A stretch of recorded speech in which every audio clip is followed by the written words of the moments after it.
welcome. Apologies for being about a minute late. As most of you know, in Finland, we start exactly on time. I will take this on me.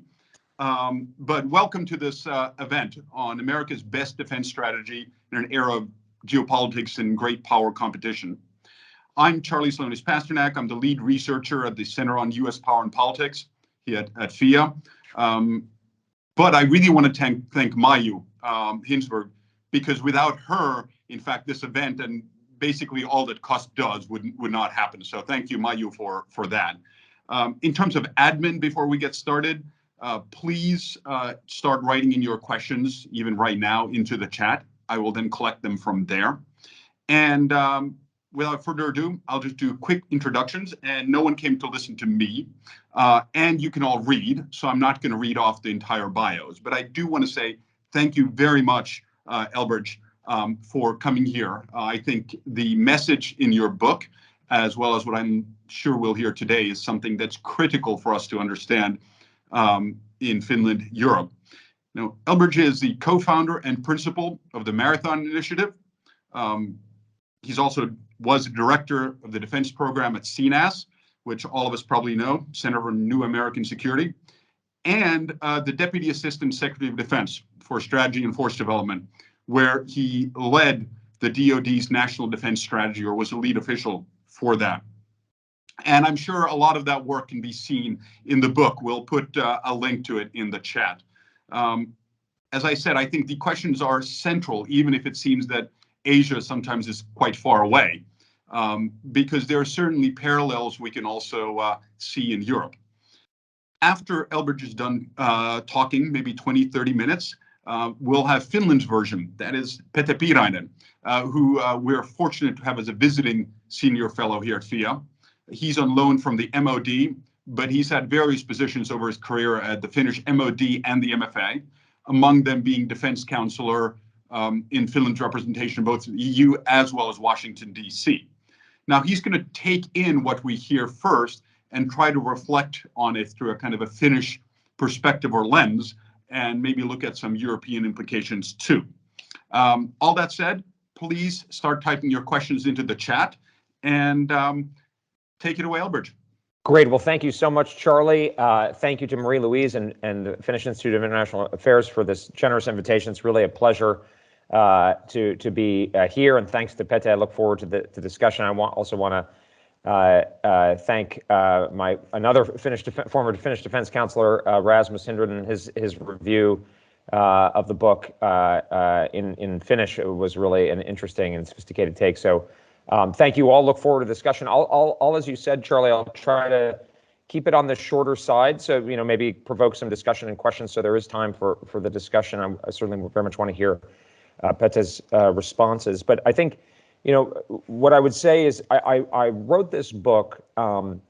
It does stem from my Pentagon experience. It's not about my time in the Pentagon, not sufficiently interesting for anybody to read about. But it is formed by my view of what the nation needs, and by extension, because of our role in the international system, it's very important, obviously, for our allies and partners around the world. And the key idea, the key kind of problem that I'm trying to address is that our legacy defense strategy, as an outgrowth of our overall geopolitical approach, or grand strategy, if you will, is sort of no longer consistent or suited for the international environment in which we find ourselves in one of what I'm currently using the term scarcity, where we don't have the sort of superabundance of power to be able to cover, and essentially on our own with relatively modest contributions from a few allies like the United Kingdom and Australia, basically handle all of the plausible and real threats to our interests and those of our allies and partners in our far-flung alliance network. So essentially we deal with a situation in which we can't just, flood everything with our power. And essentially that was the case in the 1990s and 2000s. We didn't necessarily handle the situation very wisely, but in a sense, we kind of didn't have a strategy because we didn't need to have a strategy, because we were just so powerful that we could sort of, at least aspire to do everything. Again, not necessarily wise, but at least defensible. But we're no longer in that situation. Of course, the main reason is the rise of China, which now has an economy that's as large as our own, or roughly on the same order of magnitude. So in this context, what do we do? How do we allocate our resources? And that's obviously money, but also our will, our attention, our willingness to sacrifice in this international environment. And what I wanted to do is provide a strategic framework. In my view, as a strategy is not a kind of a clever plan in this context, but is more of like a deductive framework for making decisions and allocating resources, much like a company, I think, would look at the business environment, the competitive environment, and allocate resources accordingly. And that's the sort of the spirit that I approach this problem in. And in that context, I mean, just to kind of get into it, I go back to basics. What is the basic purpose of American foreign policy? I don't think it's to, necessarily to spread freedom to every corner of the world or to be the world's policeman. Obviously, that's a view that's maybe in some ways in the ascendant right now. But I think the basic view of America, the basic purpose of American foreign policy is in an enlightened way, in a positive some way, to provide for the security, freedom, and prosperity of the American people. That's the purpose of a Republican system of government, in my view. And in that context, the basic interest of Americans is to avoid any entity being so powerful in the international system that it could coerce us over our national life, our prosperity, our economic security, and ultimately that would have implications for our freedoms. And if we look at the world in that way, the key goal then is to avoid any entity being able to agglomerate so much power that they would be able to coerce us. And if we look at the world, geoeconomic activity continues to be concentrated in a few places in the world, Europe being one of them, East and South and Southeast Asia being another, North America being the other, and to some extent, the Persian Gulf, a sort of a distant, fourth, if you will. If that's the case, by far the most important of those areas is Asia, which will be upwards of 50% of global GDP in the future. Europe, according to Joseph Borrell, is going to shrink to about 10% of global GDP over the next 20 years. And North America is largely important because of the United States.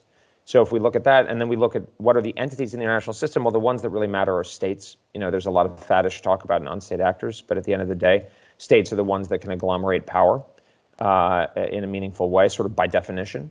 And if we look at it in that way, then the most plausible, or essentially only real threat of an entity becoming so powerful is China and Asia. China is about 25% of global GDP. It's about half of the GDP of Asia.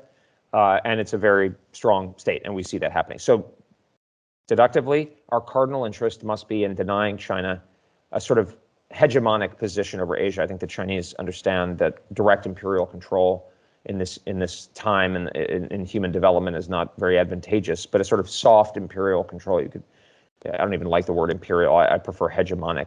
And I think we can see that China is in fact pursuing this goal, and actually it's quite rational for it to do so. Great powers do tend to want to create areas that they control, often in their own region. Not necessarily the British Empire, for instance, was not in its own region, but it was a large, for economic scale. It makes you more powerful and then gives you a better position for negotiating in the economic environment. It's in your citizens' own interests, actually. And I think this is, happy to go into that, but I think this is a real plausible outcome. Okay, if that's the case, now, and I stress that doesn't mean that we don't have any interest in the other theaters, but it does mean that Europe is the secondary theater. So, in like any priority, it's the second priority, and it's significantly less important. And also, Russia is far less powerful than China. And if anything, I think that the tragic invasion of Ukraine has maybe only underlined this, although I'm skeptical of prognosticating Russia's decline and collapse. I mean, many people have died before their prognoses of Russia's collapse have come to pass. So, I'm skeptical, and you all would have a much better sense than I, and I'm sure a more clearer, more realistic view than I would pretend to have, or certainly than a lot of Americans would have. But I think, just looking at the economics, it's about 1/10 the GDP of China. So it's a far less, and Europe is less important. Moreover, what's the solution to denying China a dominant position over Asia? Well, it's a coalition. I call it an anti-hegemonic coalition because to me, it's a negative goal. And a negative goal is actually good because it's more ecumenical. It brings in more people.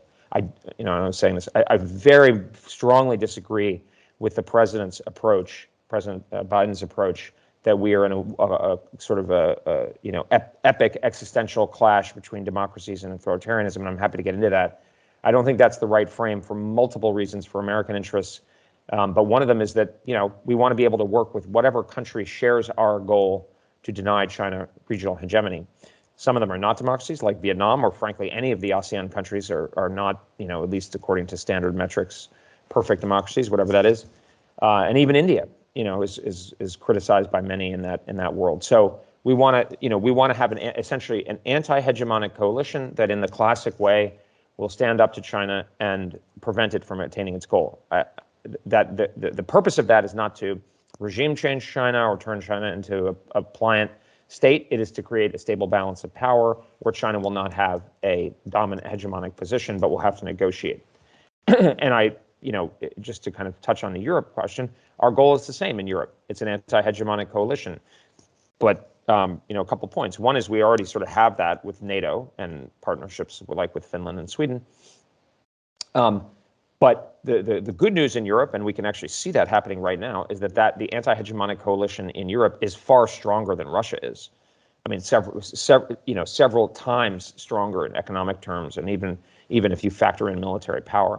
Whereas in Asia, the anti-hegemonic coalition is actually, even without the United States, is weaker than China. India plus Japan plus Australia plus Vietnam is still a smaller economy, I believe, than I'm pretty confident than China, and actually the differential is growing. So this means that our priority and our purpose, the urgency in Asia, is much greater. And so this is the geopolitical frame. The good news is that this anti-hegemonic coalition is actually kind of forming, largely due to China's own behavior, which is causing balancing behavior. So you see things like the Quad and AUKUS. And I stress that the anti-hegemonic coalition is not a formal thing that I want to create. It's more of a model that we should keep in our heads. I actually don't want to create an Asian NATO for reasons I can get into if people are interested.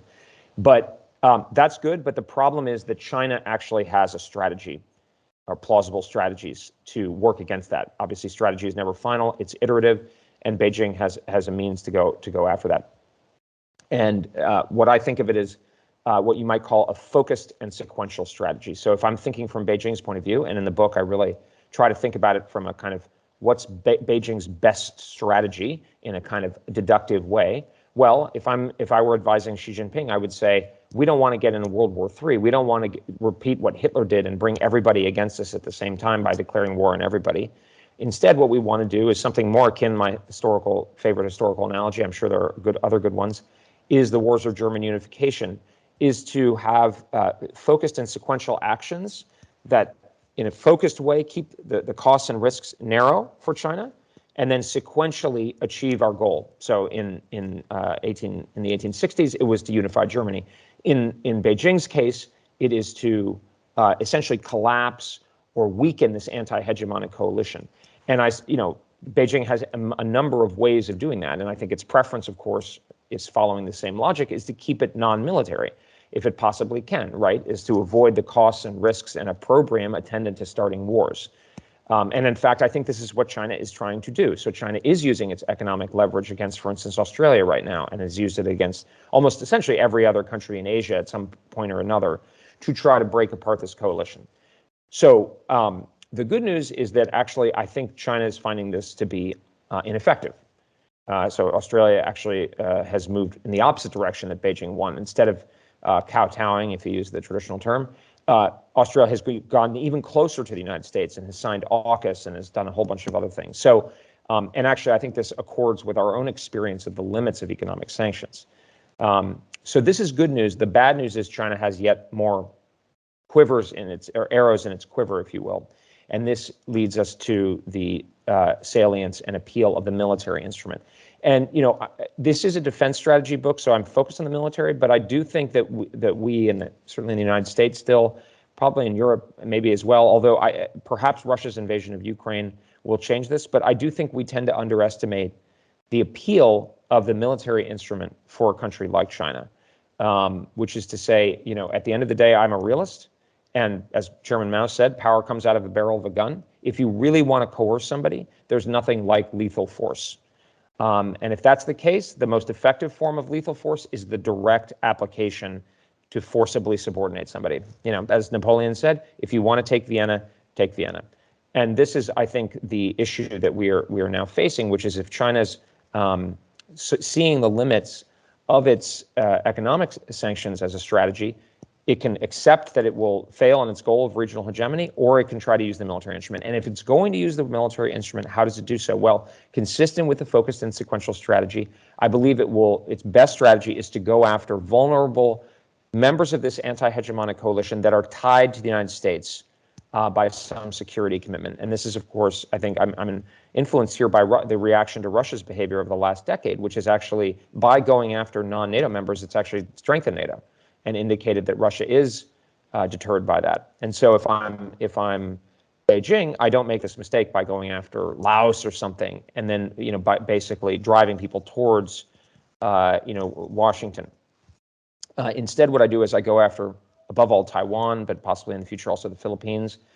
Again, not in Taiwan with the purpose of annexation, but in other cases not with the purpose of annexation, but in the purpose of collapsing this anti-hegemonic coalition and essentially forcing everybody to acknowledge my soft kind of imperial control, if you will, or hegemonic control. And if this is the case, the best strategy, in my view, is a direct invasion, and particularly a fait accompli attack. And if, again, thinking about Taiwan, as the Pentagon now calls it, the pacing scenario, this is a very good strategy, and China's developed a military to do this. It's not just an A2AD military anymore. It is now a power projection military designed to not only deal with Taiwan, but in this decade to be able to project force against the Philippines. I think there's pretty clearly, and certainly Vietnam and even eventually South Korea, although they have a much more robust military. Not to mention the islands in the first island, the Japanese archipelago, particularly the lesser Southwest islands. So this is the real problem. So, and in my view, if China sees that it has the military advantage and will be able to do this, it is much more likely to do so. Deterrence is more likely to fail, and China rationally would be prepared to precipitate this kind of a conflict. And hence my focus on denial. So denial means, in the first instance, the geopolitical denial, denying another state regional hegemony over one of these key areas. But in the military sense, it means what we need to do, the anti-hegemonic coalition, and above all the Americans, given the power we have, which is unique, not as a moral function, but just as a metric. We need to be able to deny China's ability to subordinate a member of our anti-hegemonic coalition. And because Taiwan is the most vulnerable, Taiwan is the pacing scenario. If we get Taiwan right, then we'll get the Philippines and Japan right, and Australia right by extension. So people sometimes say I'm too focused on Taiwan, but Taiwan is the Fulda Gap of today. So if you get that right, you get everything to the east or the west right. The problem is that we've fallen behind. And we are falling farther behind, and China is increasing its level of effort, 7% increase, openly stated, yet again this year. Meantime, we're distracted, and this is what really worries me today, and I'm very worried about the way the administration is moving, is that, yes, there's going to be a defense spending increase, but I don't think it's necessarily going to keep up with inflation. And anyway, we're falling behind, so just keeping the status quo is going to lead to failure. And this leads to my sharp position that Ukraine risks being a distraction for the United States, because my view is that we are now in a position. 5 years ago, I thought we could actually increase our focus in Europe and have a more effective focus in Europe while focusing on Asia, but that was 5 years ago.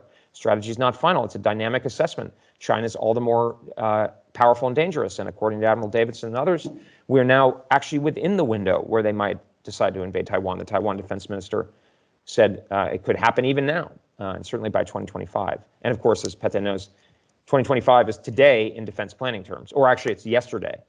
So we are way behind. And what we need to move mentally, and we're still stuck in the mental model of the unipolar era on both sides of the political aisle in the United States, is we need to say, what are our goals? Well, our fundamental three goals are our military position in in Asia, which is the pacing scenario is Taiwan. This is the main purpose that our defense establishment should be focused on.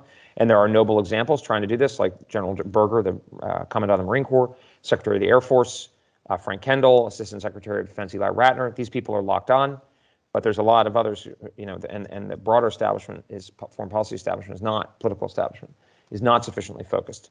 The second is recapitalizing our nuclear deterrent, which is going to have to be even bigger than we understood because of China's buildup.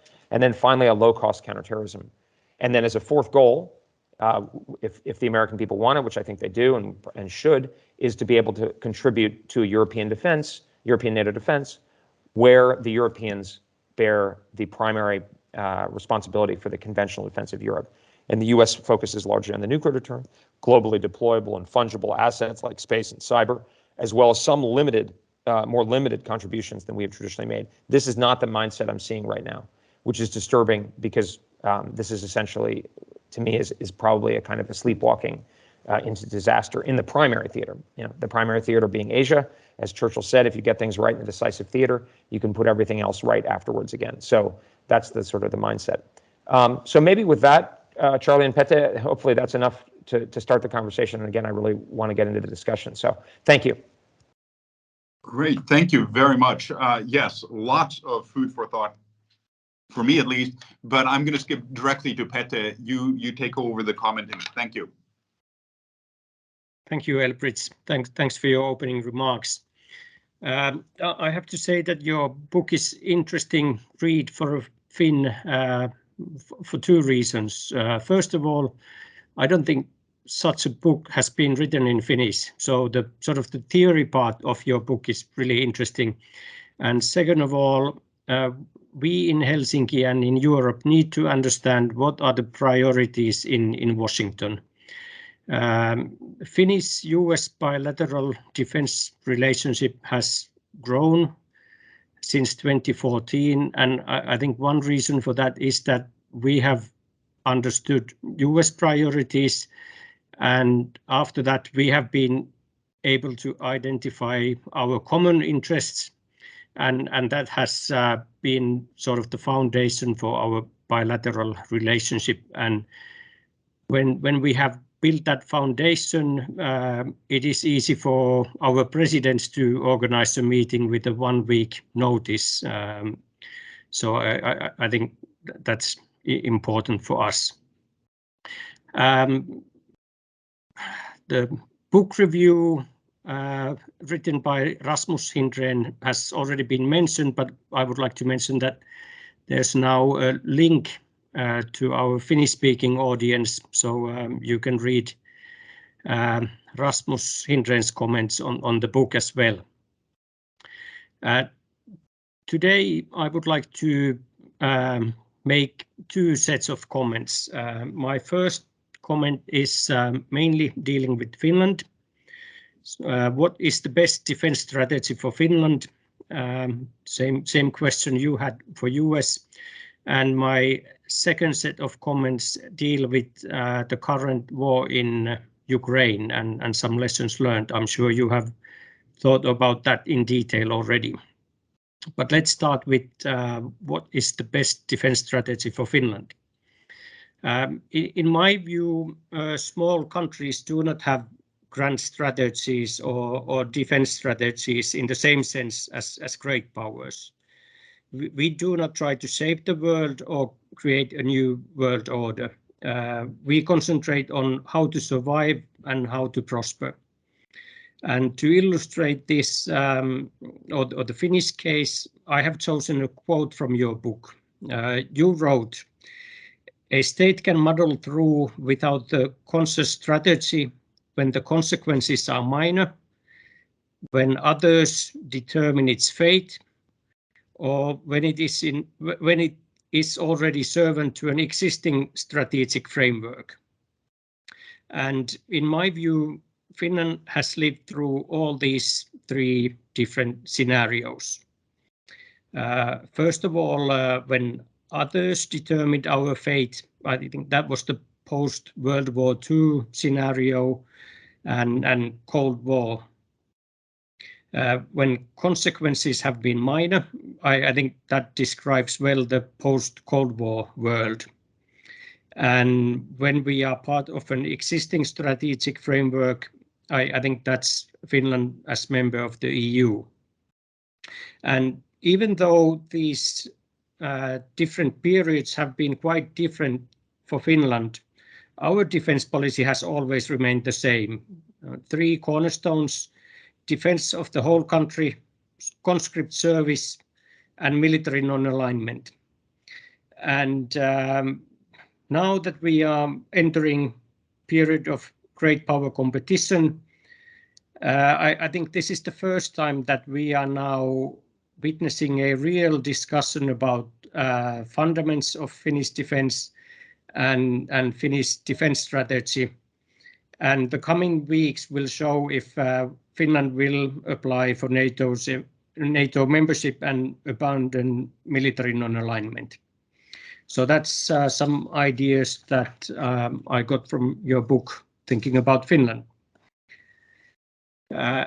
Second set of comments have to do with the war in Ukraine. And I would like to start by making some observations about the Western response and ask you a question about the future role of Europe and transatlantic relations. In my view, Western support to Ukraine has combined political, economic and military measures, and our sanctions on Russia have combined political and economic measures. And the impact of these support measures and sanctions has been greater than anyone expected. And for Europe, the European Union has played an important part. Without the European Union, I don't think we could have organized the sanctions or the economic and military support to Ukraine. And my question to you, Elbridge, is what are your wishes and expectations for EU-US cooperation in the future? Should Europe concentrate on containing Russia so the US can concentrate on China? Or should we try to form a closer EU-US partnership so that the lessons learned from Ukraine can be applied globally? Thank you. Sure. Should I jump in, Charlie? Great. Yeah, thank you, Pete. I was just going to say, if you want to take that question directly, that'd be great. Sure. No, thank you. Those are really thoughtful, and it's really gratifying to see such a serious practitioner such as yourself try to apply the thinking of the book to the particular case of Finland. I think certainly I wrote it. Obviously, it's written with the American interest foremost in mind, but I think the model, actually, the idea should be accessible to certainly any friendly country, in the sense that I think if we're all kind of creatively trying to apply this way of thinking, and I don't pretend to be actually my own framework, I don't pretend to be the last word on how it's applied, if you will, because there are questions of risk and judgment and so forth. But I think if we're all operating in this framework, then that's to me a success, because we're grappling with reality, we're making the best of reality together. And so exactly your question is really within the spirit of that, I think is a good question. My own, very good question and very pertinent. A couple of quick thoughts on the Ukraine. I think there's two lessons that are sort of big takeaways I have at this point. One is that the critical role of, sorry.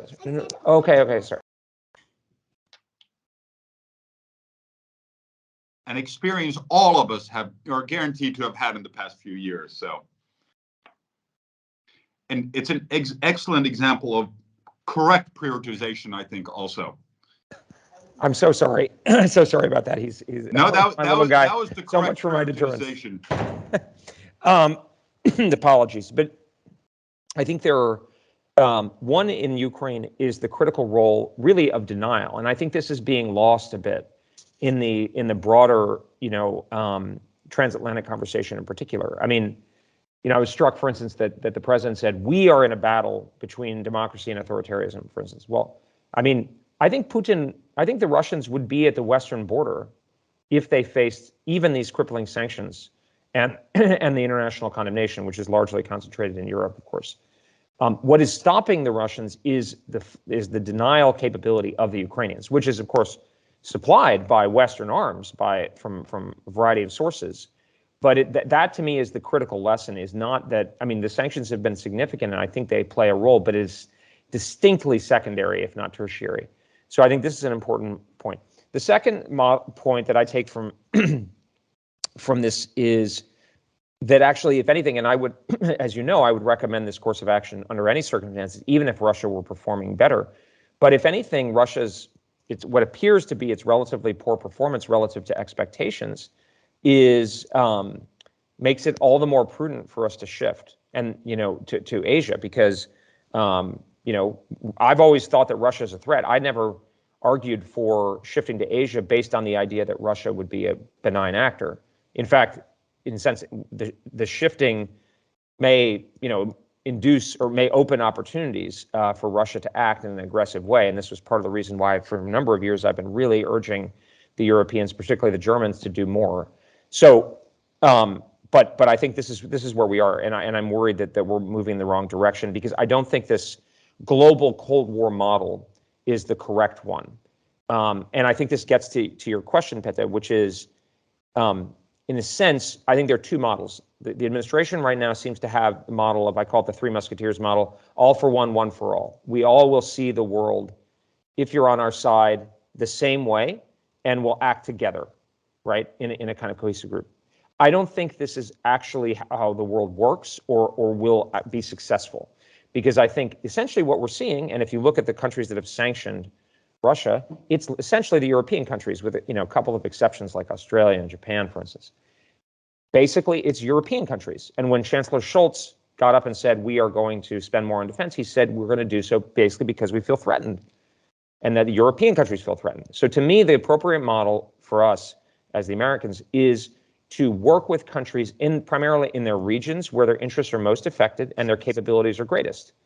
So in that context, it would lead more, Petter, towards the model where the Europeans focus on Europe because, for instance, there's the EU's Indo-Pacific strategy. But at the end of the day, I don't think Europe is going to send much in the way, certainly in military capability, but even in its willingness to imply sanctions in an Asia context. I mean, the fact that Europe has applied so many sanctions to Russia and taken on this economic hit is admirable and noteworthy, but it means, if anything, I think that Europe will be less likely to apply sanctions against China, because it's already taken such a significant economic hit on the Russia front. So, and the similar logic applies in the Middle East. I don't get angry at the Indians or the Israelis for having a different view on Russia, because what's the issue that they're dealing with? Well, the Israelis are dealing with Syria and Iran. The Indians are dealing with China and and Pakistan. So work with these countries, and then we put our primary effort where it's most needed, in the decisive theater, which is in the Western Pacific, and then work in these other theaters where possible. Europe is the secondary theater, but we buttress India and South Asia. We work with the Abraham Coalition in the Middle East, and we say we have differences about how Saudi Arabia behaves or how India may behave in some of its internal things, but eye on the prize, which is we don't want China to dominate the world's most important region. Great, thank you. Kind of, if I can take in a question here, because it has to do with where you kind of stopped, which is from Mika Karvonen, Finnish Defense Research Agency. What are the key lessons learned from the experiences of the past months in Europe and Ukraine for the U.S. national defense strategy? And if I can add, yeah, your thinking suggests drop the mentioning of all these other countries, except in a regional focus, and have the thing be about China.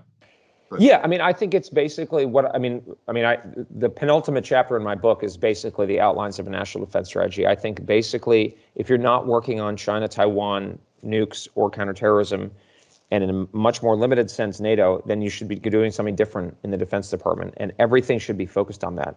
So to me, the real debate in the defense strategy space is how much do we need to get to denial in the primary theater, which is and Taiwan being the pacing scenario, which the Pentagon is correctly stating is the pacing scenario.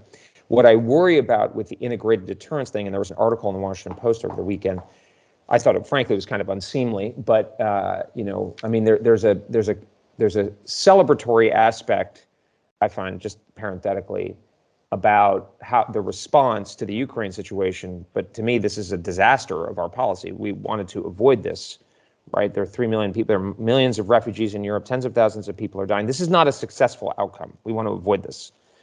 I don't mean to bang the drum, but I think it's important that this not be, we want, for instance, we want Japan to build up its defense spending without having to sacrifice Taiwan on the altar of, demonstrating the clarity of the China threat. But I think the danger is that the integrated deterrence model, which they're talking about, in effect means a slackening of the standard for denial in the Pacific. And I think that would be a big mistake. And again, I think Ukraine shows the centrality of denial, because it's the fact that the Ukrainians are stopping the Russian assault that is what matters. I just don't think that I think the sanctions don't make a big deal on the state of the military balance in Ukraine. You know, I mean, it's a largely autarkic military structure in Russia, and it has a macro effect, but it's a longer term one, and it's not going to, you know, if the Russians were holding everything east of the Dnieper and they faced sanctions, I don't think they would give it up. So to me, that's the critical thing we have to bear in mind. And the problem is, you know, and Finland knows this very well, is, you know, in a conventional conflict, even marginal advantages can lead to outsized results. I mean, it's a little bit cliched, but I mean, the example that I use is the German breakthrough in the Ardennes. I mean, the French had more tanks, and many people thought they were a better army in 1940, but the Germans had a relatively slight advantage and were able to achieve a transformational outcome. And if, you know, to me, if we get 90% of the way to where we need to go, and the Chinese decide that they'll still win. So 90% is not good enough. We need to be like 100%. And I would rather be at 120% level of confidence, because why should I take risk? And that's another point is, you know, where the people who are saying we can balance in multiple theaters, like it's, no, because why would we take any risk in the primary theater? I'd want to be at 120% confidence, given how important it is. And that's also going to lead to more sharp prioritization. Thank you. Some great questions here. I'm trying to figure out which ones to get first. I'll go first with Timo Niiranen. Under what circumstances may China be ready to jeopardize its economic relationships gains in the West by supporting Russia's attack in Ukraine? I'm guessing this means actually visible military support, or then trying to annex Taiwan if it could draw the conclusion that the U.S. and Europe may muster similar sanctions ability or desire if it were to go to Taiwan. I mean, you would have a better sense than I. Do you think the European countries are going to be excited to heavily sanction China at this point? I mean, when you're recovering from COVID, I mean, we don't have the dominant economic position over China that we do over Russia. I mean, America can sanction Russia, no problem, because we don't have a meaningful trade relationship. So this is more about Europe and Germany and so forth. But I mean, I think there'd be a lot different discussion about sanctioning China. And I support, I would say, sort of a selective economic decoupling, but we're already probably going to enter into a global recession.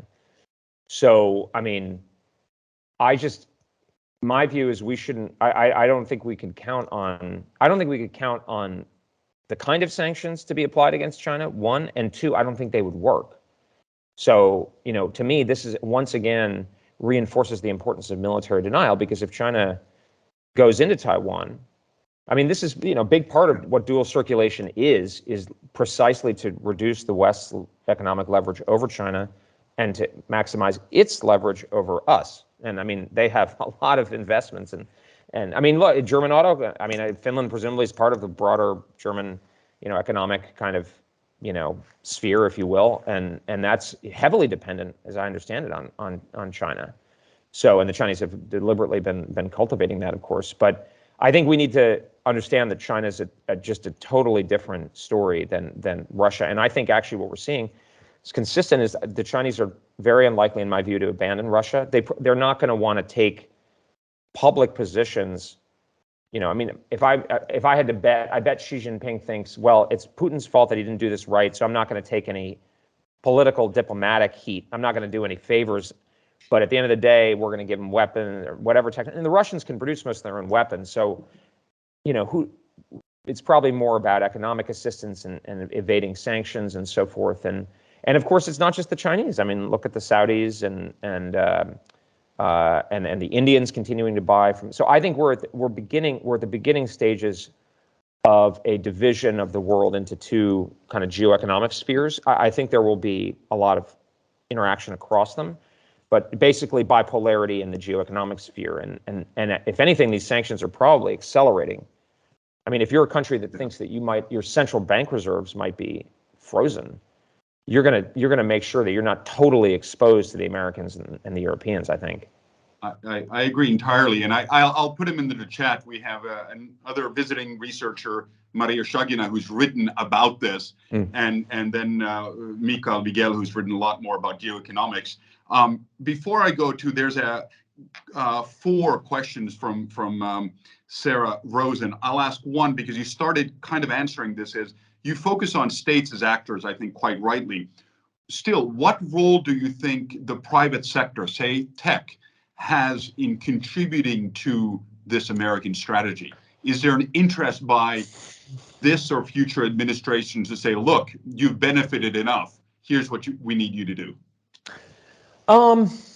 Interesting. I tend to think that companies, we shouldn't expect them, maybe this is a more of an American mindset, but kind of, we shouldn't expect them to act on their own in a sort of geopolitical way or patriotic way, and we should set the incentives properly for them to do so. I mean, what I will say is I think we are going to see more and more the dominance of the geopolitical over the economic, and that I don't want to make that point too strongly in the sense that at the end of the day, we're powerful because we make a lot of, we're an economically productive society. That's why we're powerful. But, I think tech, for instance, is clearly an area where the Chinese are not going to allow American QED, right, and European companies to operate, and they are going to set up national champion. Well, they have set up national champion, and they've capitalized on that, and they're very effective and efficient companies. So I think the tech domain in particular, but many others, is going to be one where the geopolitical interests are going to be very strong, and the idea that the tech companies are going to be. I mean, I think we're long past the idea where, the state was going to wither away and that kind of thing. I mean, to the contrary. So, I think the most important thing over time, and I don't have strong specific views on this, except to say I have some sympathy for the European position on data privacy and so forth, but I think we're going to have to resolve our transatlantic differences on data and technology because we need to match the scale of the Chinese market. They're going to have 1.4 billion people and no data privacy restrictions. So, from an AI point of view, these kinds of things, we need to be able to work together. And I'm, trade is a dirty word in many ways for good reason in the U.S., but I think we're going to have to think about that over time in a kind of geopolitical way. Agreed. Q. I'll go now to Sarah's questions. In the absence of guiding philosophy, personal freedom, human rights, how do you suggest, or how do you think a sufficient raison d'etre is maintained for the Asian nations to strongly enough resist Chinese hegemony? You answered this in the book, yeah. But start with that. I mean, it's interesting. To me, the rhetoric of the Biden administration is very transatlantic. It's very focused on a Northern and Western European sort of community. Actually, in Asia, in my experience, this kind of rhetoric is very alienating. Not because people don't believe in democracy and human rights, but there's a strong skepticism about the West, about European countries and how Americans interact with the Europeans. And nationalism is a very good word in Asia. I mean, the ASEAN countries struggled. India struggled mightily, suffered a great deal for their national identity. I mean, Finland, I assume it's a similar story. And obviously in parts of Eastern Europe, like Poland and so forth, were countries that experienced the loss of national autonomy and self-determination, really value it. So, I mean, to me, what's the most important thing to resonate with the Asian audience is not to be this overbearing sort of progressive left-inflected transatlantic mindset that's, may have an appeal in certain quarters of maybe in Tokyo or Seoul or Singapore, but in the broad politically relevant areas in these countries is not a selling point. Whereas what is you don't want to be dominated by your neighbor. That's something that, the Vietnamese, they struggled against the French, against us, against the Chinese for their national self-determination, rightly or wrongly. the Philippines, Taiwan, certainly, Korea against Japan and others. So, I mean, this is and that gives it a kind of an ecumenical approach. And this is why I liked actually, former Prime Minister Shinzo Abe of Japan. This free and open idea was a nice. I thought it had a nice ring because it was saying, free implies free societies, but it was also referring to kind of relations among states, that there wasn't a hierarchy. Open is sort of is kind of as opposed to a kind of dominant closed imperial system. That was the sort of the vibe that I think is framed correctly for the Asian situation. And I think the administration's approach has already had clear results. I mean, their approach towards Saudi Arabia was a kind of a castigatory approach, and that might be justified by from a certain perspective, given the brutal murder of Khashoggi. But if you're going to take that view, then don't go ask them for help on oil a year into the administration, and certainly don't expect them to be. I mean, that's clear. If you're going to be sort of the moral idealistic approach, Jimmy Carter approach to foreign policy, well, then stick with it, because now it's just hypocritical. Or worse, it was worse than a crime. It was a blunder. I mean, or say, look, the world's a tough place. We can't get it what we want all the time. We're going to have to, make prioritization, and we need Saudi Arabia. They have a lot of oil. The Emirates, the same thing. And I think we're going to have issues with India. I mean, the way we've played this. So that's kind of my, and this is why I've said, I mean, I think this administration may be the kind of the last gasp of the real transatlanticist kind of, and I don't mean like in a, transatlantic, obviously that'll always be a critical relationship, but there's a sort of almost like, I mean, the way the president, has the president referred to other alliance relationships as sacred? I'm not sure, but he repeatedly uses that term about NATO. He has he's invests it with literally a theological component, which I find strange. I think it's the only sacred obligation of the president is the American people. Everything else is instrumental, even if it has a moral component, yes. But, that tells you about that perspective. But I don't, given the way the world is moving, I don't think that's going to last. Well, you've gone partially to answer, implicitly at least, some next questions about, is it by supporting Ukraine and supporting democratic resiliency that could you more easily make a global rather than a regional alliance to contain China? And then I guess a unexpected scenario, but one thing about it is, what if China were to become more democratic in the near future? Would that change the impetus to contain the hegemon?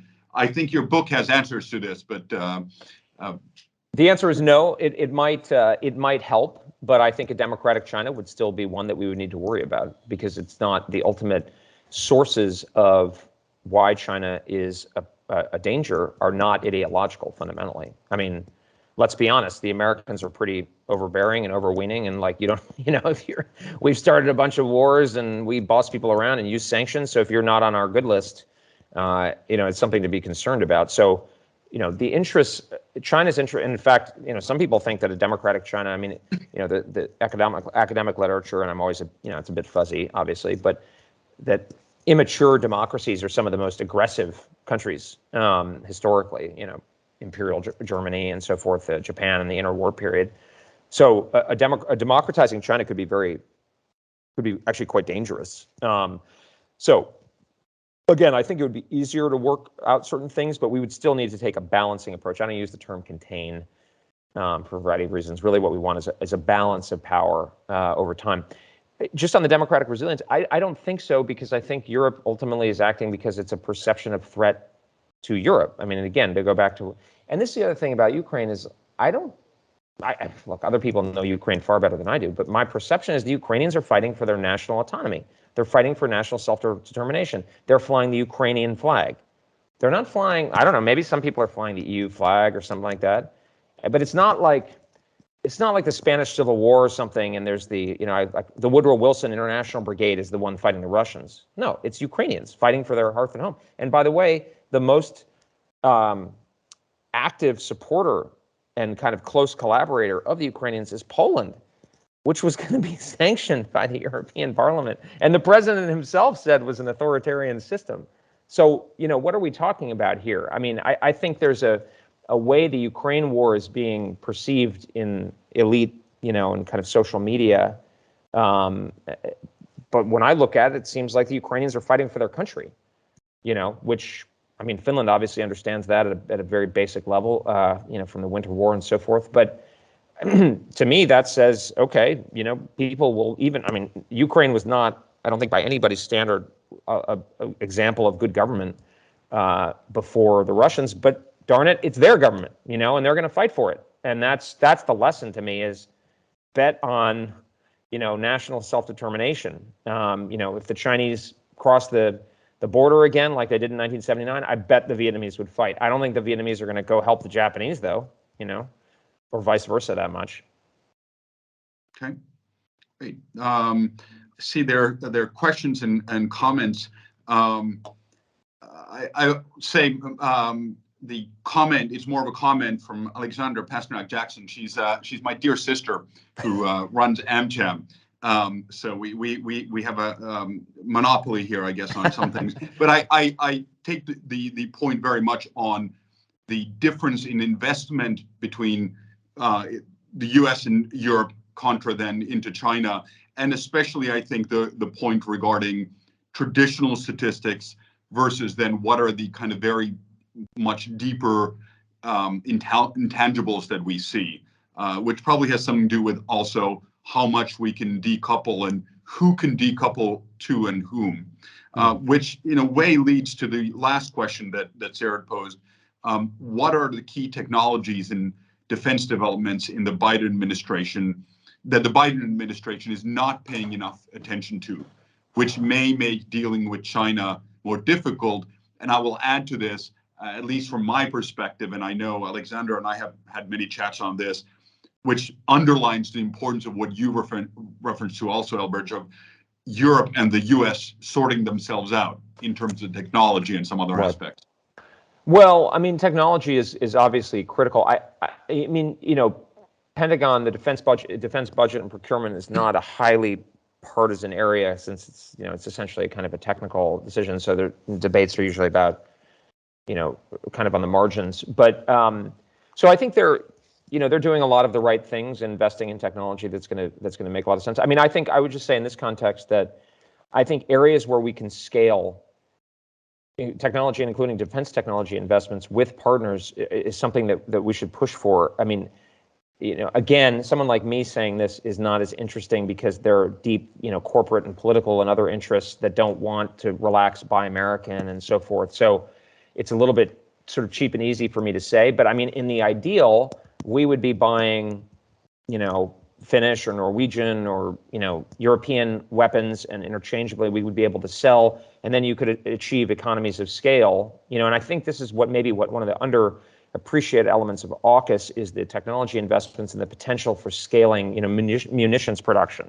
I mean, we're all, I think there's a big problem right now in our defense industrial base, the ability to produce large numbers of desirable munitions in a relatively short amount of time. Well, that's an area where, geez, if we could scale with the Japanese and the South Koreans and Europe, or shipbuilding, the South Koreans have a huge shipbuilding industry. I mean, we want to reconstitute our shipbuilding industry, but those are areas that I think are important.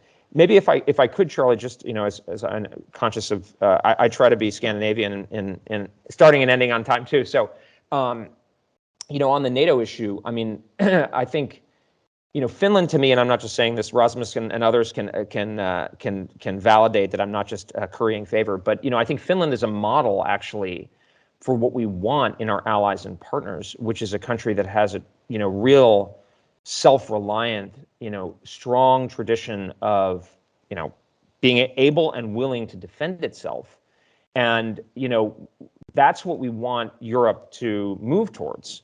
And I think it's encouraging that we're moving in that, so encouraging that the Poles and the Romanians and the Germans, of course, above all, are moving in that direction. But that's sort of, I think this idea, one of the things I was saying to my wife earlier, which is one of the reasons I enjoy talking to countries like Finland and And India is where there's an independent culture of self-reliant defense, but obviously a friendly relationship, and in many ways a closer relationship, historically a product of Finland's non-alignment, but at this point, a much greater degree of alignment. I think that's actually, I would want to have less of the conversation in the corridors of Munich or in Washington D.C. or in Berlin or whatever, and more of it about what are Europeans doing for themselves to defend themselves in a collective defense mindset. And this is where I also view we should take a more open view towards the European Union. And and this is one of the frustrating things about some of President Macron's rhetoric over the years is I actually think he's on the right track, which is that Europe should take more responsibility and should have a greater say.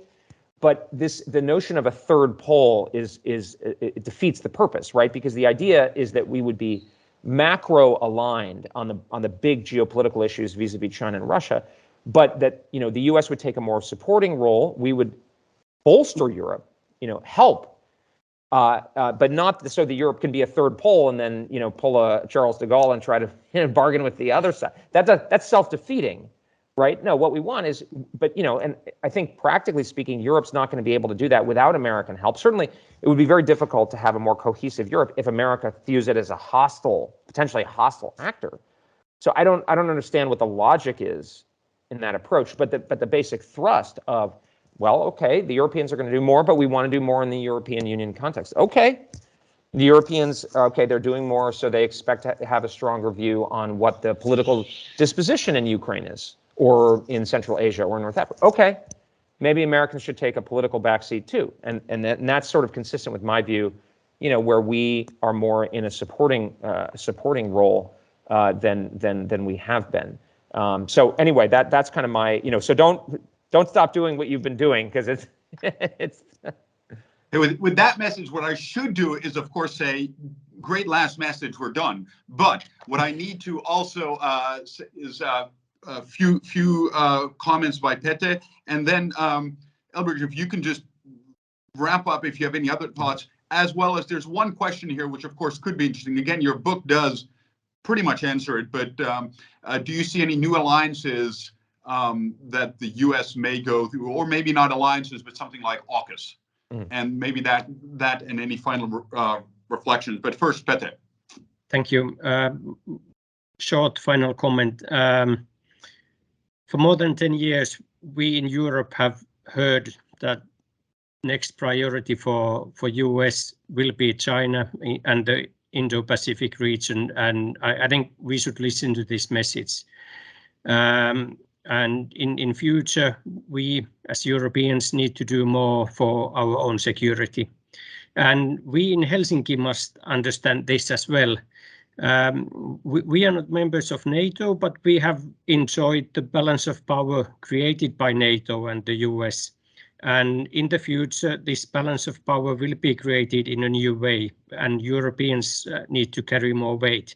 And I think we as Finns need to understand what our future role will be in this European balance of power. Thank you. Thanks for joining. Hopefully that message from Pete went to all the senior officials sitting in and listening. And then the message, Elbridge.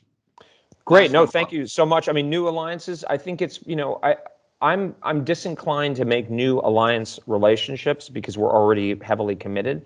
And I think we can work with a lot of the what we have. I think the partnership with India will be especially important, but actually I don't think they don't want, and I don't think we should want an alliance relationship, because actually they have a nationalistic, self-reliant approach, but that's fine. That's actually in our interest. We don't want to, frankly, the free riding problem has been a huge source of the issue here. If our allies actually pulled their weight, we would not have a big problem. So Germany's finally moving on this. Japan is the biggest outlier that needs to happen, and Taiwan as well. So actually, in a sense, what we want are partners who we work with closely and support. Vietnam would be another. Some of the Middle Eastern partners like Saudi and the Emirates, where that allows us not to be so heavily involved, and we can ensure that there's a good balance of power in that region, but we don't have to always be taking the lead because that we can't do it. So I think that's the sort of the model. But again, with really grateful for the opportunity to speak to you all and to your audience and to talk with Finnish partners. So look forward to continuing the conversation, I hope. Thank you very much, Elbridge. Thank you very much, Pete, and especially the audience. Great questions. Hopefully this gave some food for thought, and I am sure the debate and discussion is going to continue, and not just in Finland in the next months. So thank you very much, and have a good rest of the day.